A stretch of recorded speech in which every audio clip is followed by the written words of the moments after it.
കുടുംബ കോടതി വിഷയങ്ങളുമായി ബന്ധപ്പെട്ട് വരുന്ന പുതിയൊരു വീഡിയോയിലേക്ക് എല്ലാവർക്കും സ്വാഗതം. വീഡിയോ കാണുന്ന ആർക്കെങ്കിലും കുടുംബ കോടതി വിഷയങ്ങളുമായി ബന്ധപ്പെട്ട് എന്തെങ്കിലും സംശയങ്ങളുണ്ടെങ്കിൽ കോൺടാക്ട് ചെയ്യാം. WhatsApp number +91 7994 97 14 19. ഒരു വട്ടം വിളിക്കാനുള്ള കൺസൾട്ടേഷൻ ഫീസ് 500 രൂപ ഗൂഗിൾ പേ ചെയ്യും. இந்த വീഡിയോയിൽ നമ്മൾ ഡിസ്കസ് ചെയ്യാനായിട്ട് പോകുന്നത് ഭാര്യയ്ക്ക് അനുകൂലമായി 25 ലക്ഷം രൂപ കോമ്പൻസേഷൻ ലഭിച്ചിട്ടുള്ള ഒരു കേസിനെ കുറിച്ചിട്ടാണ് നമ്മൾ ഡിസ്കസ് ചെയ്യുന്നത്. ഈ കേസിൻ്റെ വിധി വന്നത് 24/4/2024 ഈ കേസിൻ്റെ വിധി വന്നിട്ടുള്ളത്. അപ്പോൾ ഭർത്താക്കന്മാർ പ്രത്യേകം ശ്രദ്ധിക്കേണ്ട ഒരു കേസും കൂടിയാണ്. അപ്പോൾ അതുകൊണ്ട് എന്തൊക്കെയാണ് ഇതിൽ സംഭവിച്ചിട്ടുള്ളത് എന്നുള്ളത് നമുക്കൊന്ന് നോക്കാം. അതായത് ഈ കേസിൻ്റെ തുടക്കം അല്ലെങ്കിൽ ഒരു സിറ്റുവേഷൻ എന്ന് പറഞ്ഞാൽ ഇതാണ്. 2003 മെയ് മാസം 4-ാം തീയതിയാണ് ഈ കേസിന് ആസ്പദമായിട്ടുള്ള ഭാര്യയും ഈ പെൺകുട്ടിയും ചെക്കനും തമ്മിലുള്ള കല്യാണം നടന്നിട്ടുള്ളത് എന്നാണ് അവർ പറയണത്. അങ്ങനെ കല്യാണം നടന്നതിന് ശേഷം ആദ്യ രാത്രി തന്നെ ഈ ഭർത്താവ് ഭാര്യയുടെ വീട്ടുകാര് കൊടുത്തു എന്ന് പറയുന്ന 89 പവൻ സ്വർണ്ണാഭരണങ്ങൾ സൂക്ഷിച്ചു വെക്കാം എന്നുള്ള പേരിൽ ഭർത്താവിൻ്റെ അമ്മയും കൂടി ഈ പെൺകുട്ടിയുടെ കയ്യിൽ നിന്നും ഊരി വാങ്ങിയെന്നും അതിനുശേഷം പിന്നീട് ഏതോ ഒരു സിറ്റുവേഷനിൽ ഈ സ്വർണത്തെ പറ്റി ഈ പെൺകുട്ടി അന്വേഷിച്ചപ്പോഴാണ് മനസ്സിലായത് ഭർത്താവിൻ്റെ വീട്ടുകാർക്കും ഉണ്ടായിരുന്ന കുറച്ച് കടങ്ങൾ വീട്ടുവാനായിട്ട് ഈ സ്വർണ്ണാഭരണങ്ങൾ മുഴുവനും പെൺകുട്ടിയുടെ സമ്മതമില്ലാതെ ഉപയോഗിച്ചു എന്നും പറഞ്ഞുകൊണ്ടാണ് ഈ പെൺകുട്ടി ഫാമിലി കോടതിയിൽ കേസ് കൊടുത്തിട്ടുണ്ടായിരുന്നത്. ഈ കേസ് കൊടുത്തപ്പോൾ ഇത്രയും കാര്യങ്ങൾ എക്സ്പ്ലെയിൻ ചെയ്തപ്പോൾ ഫാമിലി കോടതി എന്ന് സംഭവിച്ചു, ഈ പെൺകുട്ടി പറഞ്ഞ കാര്യങ്ങൾ മുഴുവനും ശരിയാണ് എന്നുള്ള ഒരു അസംഷനിൽ എന്ത് ചെയ്യാണ് ചെയ്തേക്കുന്നത്, പെൺകുട്ടിക്ക് അനുകൂലമായിട്ട് കേസ് വിധികരിക്കുകയാണ് ഉണ്ടായിട്ടുള്ളത്. എന്ന് പറയുകയാണെങ്കിൽ ഭർത്താവിൻ്റെ വീട്ടുകാരും ഈ പെൺകുട്ടിയുടെ 89 പവൻ സ്വർണ്ണാഭരണങ്ങൾ തിരിച്ച് കൊടുക്കണമെന്ന് പറഞ്ഞുകൊണ്ട് ഫാമിലി കോടതി ഉത്തരവിടുകയാണ് ഉണ്ടായിട്ടുള്ളത്. അപ്പോൾ ഭർത്താവിൻ്റെ വീട്ടുകാരും എന്ത് ചെയ്തു എന്ന് വെച്ചിട്ടുണ്ടെങ്കിൽ ഇതിന് എതിരെയായിട്ട് നമ്മുടെ കേരള ഹൈക്കോടതിയിലേക്ക് പോവുകയും കേരള ഹൈക്കോടതിയിൽ പോയപ്പോൾ അവർ ഉന്നയിച്ചത് എന്താണെന്ന് വെച്ചിട്ടുണ്ടെങ്കിൽ ഇതിൽ പ്രത്യേകിച്ച് ഡോക്യുമെൻ്ററി എവിഡൻസുകൾ ഒന്നും തന്നെ ഇല്ല. പിന്നെ ഇപ്പോൾ ഈ പെൺകുട്ടിക്ക് ഇത്രയും അധികം സ്വർണ്ണങ്ങൾ വാങ്ങുവാനുള്ള സാമ്പത്തിക ശേഷിക്കുള്ള ചാൻസ് കുറവാണ്, കൃത്യമായിട്ടുള്ള എവിഡൻസുകളൊന്നുമില്ല എന്നുള്ളതൊക്കെയും അവർ പറഞ്ഞു. അങ്ങനെ പറഞ്ഞപ്പോൾ ഡോക്യുമെൻ്ററി എവിഡൻസുകളുടെ അഭാവമുള്ളത് കൊണ്ട് കേരള ഹൈക്കോടതി നമ്മുടെ ഫാമിലി കോടതി വിധിച്ച ഈ വിധിനെ അവരെന്ത് ചെയ്തു, റദ്ദാക്കുകയാണ് ഉണ്ടായിട്ടുള്ളത്. അത് ചെയ്തു കൊടുക്കണ്ട, അത് തെറ്റാണ് എന്നുള്ള രീതിയിൽ കേരള ഹൈക്കോടതി പറയുന്നുണ്ടായിട്ടുള്ളത്. അപ്പോൾ അതിനെതിരെയായിട്ട് ഈ പെൺകുട്ടി സുപ്രീം കോടതിയിലേക്ക് പോവുകയാണ് ഉണ്ടായിട്ടുള്ളത്. അപ്പോൾ സുപ്രീം കോടതിയിൽ പോയപ്പോൾ സുപ്രീം കോടതി ഈ പെൺകുട്ടിക്ക് അനുകൂലമായിട്ട് വിധി പ്രഖ്യാപിക്കുകയാണ് ഉണ്ടായിട്ടുള്ളത്. അതായത് ഫാമിലി കോടതി പറഞ്ഞ വിധി ശരി തന്നെയാണ് എന്നുള്ള ഒരു കണ്ടീഷനിലേക്കും ഹൈക്കോടതി പറഞ്ഞ വിധി തെറ്റാണ് എന്നുള്ള ധാരണയിലും സുപ്രീം കോടതി ഈ പെൺകുട്ടിക്ക് അനുകൂലമായിട്ട് വിധിച്ചു. അപ്പോൾ ഇത് വിധിച്ചതിൻ്റെ ബേസ് എന്ന് പറഞ്ഞാൽ ലീഗൽ അനാലിസിസ് എന്തൊക്കെയാണ് എന്നുള്ളത് നോക്കാം. അതായത് നേരത്തെ പറഞ്ഞല്ലോ ലാക്ക് ഓഫ് ഡോക്യുമെൻ്ററി എവിഡൻസ് എന്ന് പറഞ്ഞ പോലെ ഇവിടെ സുപ്രീം കോടതി പറഞ്ഞത് സ്റ്റാൻഡേർഡ് ഓഫ് പ്രൂഫ് എന്നുള്ളൊരു വാക്കാണ്. എന്നിട്ട് ഇതിൻ്റെ എക്സ്പ്ലനേഷൻ ഇങ്ങനെയാണ് പറഞ്ഞിരിക്കുന്നത്. The Supreme Court highlighted that civil cases require proof based on a preponderance of probabilities, not beyond reasonable doubt.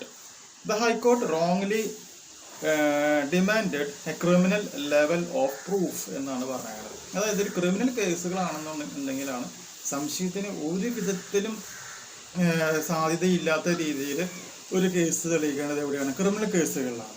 ഈ ഫാമിലി കോടതിയുടെ കേസ് എന്ന് പറയുന്നത് ഒരു സിവിൽ കേസ് ആയതുകൊണ്ട് തന്നെ ഡോക്ട്രൈൻ ഓഫ് പ്രീപോണ്ടറൻസ് ഓഫ് എവിഡൻസ് എന്നുള്ള കണ്ടീഷനാണ് നമ്മൾ ഉപയോഗിക്കുന്നത്. എന്ന് പറഞ്ഞാൽ ഏകദേശം പറയുന്ന കാര്യങ്ങൾക്ക് ലോജിക്ക് ഉണ്ടായാൽ മതി, കാര്യം അത്ര വലിയ സ്ട്രിക്റ്റ് ആയിട്ടുള്ള എവിഡൻസുകളൊന്നും ആവശ്യമില്ല എന്നുള്ളതാണ് ഇതിൽ പറയുന്നത്. എന്ന് മാത്രമല്ല evidence despite the absence of documentary evidence the appellant's consistent testimony supported by photograph established the existence and misappropriation of the jewellery. അപ്പോൾ ഡോക്യുമെൻ്ററി എവിഡൻസുകളൊന്നുമില്ല, പക്ഷെ പകരം കോടതി ഇവിടെ സ്വീകരിച്ച എന്താണ്, ഈ പെൺകുട്ടി നൽകിയിട്ടുള്ള മൊഴികളും ആ മൊഴികളുടെ അടിസ്ഥാനത്തിൽ കല്യാണ ഫോട്ടോയിൽ കണ്ടിട്ടുള്ള ആഭരണങ്ങളുടെയും വെച്ചുകൊണ്ടാണ് സുപ്രീം കോടതി ഈ ഹൈക്കോടതി പറഞ്ഞത് തെറ്റാണെന്നും ഫാമിലി കോടതി പറഞ്ഞത് ശരിയാണ് എന്നുമുള്ള ഒരു കണ്ടീഷനിലേക്ക് എത്തിച്ചേർന്നിട്ടുള്ളത്. പ്രത്യേകം മനസ്സിലാക്കുക, ഇവിടെ എൻട്രസ്റ്റ്മെന്റ് ഓഫ് ഗോൾഡ് എന്ന് പറയുന്ന കണ്ടീഷൻ ഇവിടെ ഫോളോ ചെയ്തിട്ടില്ല എന്നുള്ളതാണ് ഏറ്റവും വലിയ പ്രത്യേകത. ഇനി സുപ്രീം കോടതി പറഞ്ഞല്ലോ മറ്റു പോയിന്റ് എന്താണെന്ന് നോക്കാം. Jewellery misappropriation. അതായത് the court held that the husband's custody of the jewellery for safe keeping was plausible given the mutual trust expected in a marriage. സാധാരണഗതിയിൽ ഒരു കല്യാണം കഴിഞ്ഞിട്ടുണ്ടെങ്കിൽ ഭർത്താവിൻ്റെ വീട്ടുകാർ ഈ സ്വർണം സൂക്ഷിച്ച് വെക്കുന്ന ഒരു ചടങ്ങ് സാധാരണഗതിയിൽ നമ്മുടെ ഇന്ത്യയിലുണ്ട് എന്നാണ് പറയുന്നത്. മാത്രമല്ല എൻട്രസ്റ്റ്മെന്റ് ഓഫ് സ്ത്രീധൻ.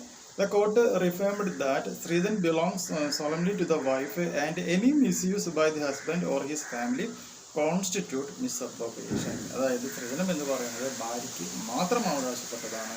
ഭർത്താവിൻ്റെ വീട്ടുകാരോ അത് ഭാര്യയുടെ സമ്മതമില്ലാതെയോ സമ്മതത്തോടു കൂടിയോ ഉപയോഗിക്കുകയാണ് എന്നുണ്ടെങ്കിൽ അതൊരു മിസ് അപ്രോപ്രിയേഷൻ എന്ന് പറയുന്ന ഒരു ഇതായിട്ട് മാറും എന്നാണ് കോടതി പറഞ്ഞിട്ടുള്ളത്. അങ്ങനെ അതിന് കൺക്ലൂഷൻ ഇങ്ങനെയാണ് വന്നേക്കുന്നത്. റൂളിംഗ് സുപ്രീം കോടതി തന്നെ പറയുന്നത്, the Supreme Court set aside the High Court's judgment, restored the Family Court's order and awarded ₹25 lakhs compensation to account for the time elapsed and inflation. അങ്ങനെ സുപ്രീം കോടതി ഹൈക്കോടതിയുടെ വിധിയെ റദ്ദാക്കുകയും ഫാമിലി കോടതിയുടെ വിധിയെ പുനരുദ്ധാരിപ്പിക്കുകയും 25 ലക്ഷം രൂപ കോമ്പൻസേഷൻ ആയിട്ട് കൊടുക്കുവാനായിട്ട് പറഞ്ഞു. ഇത് മാത്രമല്ല ഇതൊരു 6 മാസത്തിനുള്ളിൽ ഈ സംഗതി കൊടുക്കണം എന്നാണ് ഇവിടെ പറഞ്ഞിട്ടുള്ളത്. ഇനി ഇതിനു വേണ്ടി ഇവിടെ ഉപയോഗിച്ചിട്ടുള്ള സെക്ഷൻസ് ഏതൊക്കെയാണെന്നുള്ളത് നോക്കാം. Indian penal code IPC section 406, അതായത് criminal breach of trust, relevant in discussing the misappropriation of സ്ത്രീധനം. ഈ 498 പോലുള്ള കേസൊക്കെയുള്ള ഭർത്താക്കന്മാർ ഈ പറഞ്ഞ IPC 406 ഒക്കെ കണ്ടുപിടിച്ചിട്ടുണ്ടായിരിക്കും. അതുപോലെ തന്നെ Hindu marriage act section 13, decree for dissolution of marriage, then article 142 of the constitution, empowering the court to provide complete justice by awarding ₹25 lakhs compensation. Compensation കൊടുക്കാനായിട്ട് കോടതിക്ക് അധികാരം കൊടുത്തിരിക്കുന്നത് ആരാണ്? ഭരണഘടനയിലെ ആർട്ടിക്കിൾ 142 പ്രകാരമാണ്. പിന്നെ അതിൽ ഒരു സംഭവം ഉപയോഗിച്ചിട്ടുണ്ട്, റേഷ്യോ ഡിസെൻറ്റി എന്ന് പറയുന്ന ഒരു സംഭവം, ലീഗൽ ടൈമാണ്. അതെന്താണെന്നുള്ളത് കൂടി ജസ്റ്റ് ഒന്ന് പറയാം. The court emphasised that stridhan is the absolute property of the wife and its misappropriation is a civil wrong that can be adjudicated on the balance of probabilities rather than requiring proof beyond a reasonable doubt. The erroneous approach of the High Court in demanding a criminal standard of proof was corrected. അങ്ങനെ അതൊന്നും ആവശ്യമൊന്നുമില്ല. Ratio design വെച്ചുകൊണ്ട് ഏകദേശമൊക്കെ കാര്യങ്ങൾ ശരിയായിട്ട് മാറുകയാണ് എന്നുണ്ടെങ്കിൽ അതങ്ങനെ അനുവദിച്ച് കൊടുത്തോളൂ എന്നാണ് ആര് പറഞ്ഞത്? നമ്മുടെ സുപ്രീം കോടതി പറഞ്ഞിട്ടുള്ളത്. 2003 കേസാണ്. പിന്നെ ഇതിൽ നീ വിട്ടുപോയിട്ടുണ്ടോ? ഒന്നും വിട്ടുപോയിട്ടില്ല. 2024 ഇതിനിങ്ങനെ ഒരു വിധി വന്നിട്ടുള്ളത്. അപ്പോൾ എനിക്ക് എന്നോട് പറയാനുള്ള കേസ് എന്താണെന്ന് വെച്ചിട്ടുണ്ടെങ്കിൽ, ഇതേപോലെ 2000-ലോ ഇങ്ങനെ ഏതെങ്കിലും ഒരു കാലഘട്ടത്തിൽ കല്യാണം കഴിഞ്ഞിട്ട് 150 പവനും 500 പവനേക്കും സ്ത്രീധനം കിട്ടിയിട്ടുണ്ടെന്നൊക്കെ പറഞ്ഞിട്ട് കേസ് വന്നു കഴിഞ്ഞിട്ടുണ്ടെങ്കിൽ കാര്യങ്ങളും കൈവിട്ട് പോകും. കാരണം തെളിയാൻ പറ്റില്ല. ഒന്ന്. രണ്ടാമത്തെ ഒരു പ്രശ്നം എന്ന് വെച്ചിട്ടുണ്ടെങ്കിൽ, പലപ്പോഴും ഒറിജിനൽ ഗോൾഡിനൊപ്പം തന്നെ ഈ കല്യാണ ഫോട്ടോയിലോ ആൽബത്തിലോ ബ്യൂട്ടി കിട്ടാൻ വേണ്ടിയിട്ട് ഒന്മാർ ഈ ഇമിറ്റേഷൻ ഗോൾഡുകൾ അണിയാറുണ്ട്. അതും സ്വർണ്ണമാണെന്ന് പറഞ്ഞു കഴിഞ്ഞിട്ടുണ്ടെങ്കിൽ പെട്ടുപോകും. മൂന്നാമത്, ഒറിജിനൽ സ്വർണത്തിൻ്റെ ഒപ്പം തന്നെ ചില കടക്കാർ ഒരു ദിവസത്തേക്ക് വേണ്ടിയിട്ട് ചിലപ്പോൾ 100 പവനോ 150 പവനോ വാടകയ്ക്ക് ഒരു ദിവസക്കൂലിക്ക് കൊടുക്കുന്ന ഒരു പരിപാടി നമ്മുടെ നാട്ടിലുണ്ട്. അപ്പോൾ അത് കിട്ടുമെന്ന് കഴിഞ്ഞിട്ടുണ്ടെങ്കിൽ ഈ കല്യാണ ഫോട്ടോ കാണുമ്പോൾ 25 പവൻ ഒറിജിനൽ കാശ് കൊടുത്ത് മേടിച്ചതും ബാക്കി പവനൊക്കെ ഇതുപോലെ ഒരു ദിവസത്തെ വാടകയ്ക്ക് മേടിച്ചിട്ടുള്ള സംഗതികളൊക്കെ വരികയാണെന്നുണ്ടെങ്കിൽ ഭർത്താക്കന്മാരായിട്ടുള്ള നിങ്ങളൊക്കെ പെട്ടുപോകും. അപ്പോൾ ഭർത്താക്കന്മാർ പറയും, ഞങ്ങൾ സ്ത്രീധനം ചോദിക്കാറില്ല, പെണ്ണിന് എത്രമാത്രം സ്വർണം കിട്ടിയെന്ന് പോലും ഞങ്ങൾക്ക് അറിയില്ല എന്നൊക്കെ ഡയലോഗ് പറയാറുണ്ട്. അപ്പോൾ അതൊന്നും നിങ്ങൾ ശ്രദ്ധിക്കേണ്ട ആവശ്യമില്ല. നിങ്ങൾ ചെയ്യേണ്ടത് എന്താണെന്ന് വെച്ചിട്ടുണ്ടെങ്കിൽ, സ്ത്രീധനം മേടിച്ചില്ല എന്നുള്ളതല്ല. നിങ്ങളുടെ വീട്ടിലേക്ക് കല്യാണം കഴിഞ്ഞൊരു പെണ്ണ് ഗോൾഡ് മാറ്റി വരികയാണ് എന്നുണ്ടെങ്കിൽ നാട്ടുകാരെ മുമ്പിൽ വെച്ചുകൊണ്ട് തന്നെ എത്ര സ്വർണം മാല, എത്ര വള, എത്ര കൈച്ചെയിൻ, എത്ര മോതിരം, എത്ര അരഞ്ഞാണം, അരപ്പട്ട, പിന്നെ എന്താണ് പാദസരം, ഇങ്ങനെയുള്ള ലൊട്ടിലൊടുക്ക് സാധനങ്ങളുടെ മുഴുവനും ലിസ്റ്റ് തയ്യാറാക്കിയിട്ട് ഓരോന്നിനും എത്ര പവൻ സ്വർണ്ണമുണ്ട് എന്നുള്ളത് കൃത്യമായി എഴുതി പെണ്ണിനെ കൊണ്ടും ഭർത്താവിനെ കൊണ്ടും പെണ്ണിൻ്റെ വീട്ടുകാരെ കൊണ്ടും ചെക്കൻ്റെ വീട്ടുകാരെ കൊണ്ടും പിന്നെ നാട്ടിലുള്ള ആൾക്കാരെ കൊണ്ടും നിങ്ങൾ സൈൻ ചെയ്യിപ്പിച്ച്, അത് ഏറ്റവും നല്ലത് നമ്മുടെ അറ്റോർണി അല്ല ഈ നോട്ടറി കൊണ്ട് സൈൻ ചെയ്യിപ്പിച്ച് അതൊരു രേഖയാക്കി വെക്കുക. ഈ രേഖയാക്കി വെച്ചതിന് ശേഷം ഈ സ്വർണ്ണാഭരണങ്ങൾ മൊത്തം നിങ്ങൾ ഒന്നില്ലെങ്കിൽ ഭാര്യയുടെയും ഭർത്താവിൻ്റെയും പേരിലുള്ള ലോക്കറിലേക്ക് മാറ്റി അവിടെ അത് സേഫായിട്ട് സൂക്ഷിച്ച് വെക്കുക. ഇനി അതിൽ നിന്നും ഏതെങ്കിലും ഒരു സ്വർണം ഭാര്യ അനിയത്തിയുടെ കല്യാണത്തിനോ ചേട്ടൻ്റെ കല്യാണത്തിനോ പോകാനായിട്ട് കൊണ്ടുപോകുന്നുണ്ട് എന്നുണ്ടെങ്കിൽ, സ്വന്തം ഭാര്യ ആണെങ്കിൽ പോലും അതൊരു പേപ്പറിൽ നിങ്ങളത് എഴുതി അത് സൈൻ ചെയ്ത് മേടിച്ച് വെക്കുക. അന്ന് പറയുകയാണെങ്കിൽ ഒരു അക്കൗണ്ട് കീപ്പപ്പ് ചെയ്യുന്ന അതേ മെത്തേഡ് അല്ല എന്നുണ്ടെങ്കിൽ 5, 6, 10 കൊല്ലം കഴിയുമ്പോൾ ഇതുപോലെയുള്ള കേസൊക്കെ വന്നു കഴിഞ്ഞിട്ടുണ്ടെങ്കിൽ ഊരിപ്പോരുക എന്ന് പറഞ്ഞാൽ എളുപ്പമുള്ളൊരു കാര്യമല്ല എന്നുള്ളത് പ്രത്യേകം മനസ്സിലാക്കാം. പിന്നെ ഈ ഭാര്യയുടെ വീട്ടുകാരുടെ കയ്യിൽ നിന്ന് ലക്ഷങ്ങളോ കോടികളോ നിങ്ങൾക്ക് തരികയാണെന്നുണ്ടെങ്കിൽ അത് ബാങ്ക് വഴി മേടിക്കാനായിട്ട് ശ്രമിക്കുക. അല്ലാന്നുണ്ടെങ്കിൽ പൈസ തന്നൊക്കെ പറഞ്ഞു കഴിഞ്ഞാൽ തെളിയിക്കേണ്ട കാര്യം ഭയങ്കര ബുദ്ധിമുട്ടായിരിക്കും. അപ്പോൾ ഇതൊക്കെ നിങ്ങൾ ശ്രദ്ധിക്കുക. നിങ്ങൾ മേടിക്കണ്ട, നിങ്ങളത് ഉപയോഗിക്കാതിരുന്നാൽ മതി. പെണ്ണ് കൊണ്ടുവരികയാണ് എന്നുണ്ടെങ്കിൽ അത് ശ്രദ്ധിക്കുക. എന്ന് മാത്രമല്ല, ഇപ്പോൾ പുതിയതായിട്ട് പറയുന്നുണ്ട് സ്ത്രീധനം വാങ്ങുന്നത് മാത്രമാണ് തെറ്റ്, കൊടുക്കുന്നത് കുറ്റകരമല്ല എന്നാക്കണം എന്ന് പറഞ്ഞുകൊണ്ടൊക്കെയും ഇപ്പോൾ പബ്ലിക് ഇൻട്രസ്റ്റ് ലിറ്റിഗേഷനൊക്കെ വന്നു തുടങ്ങിയിട്ടുണ്ട്.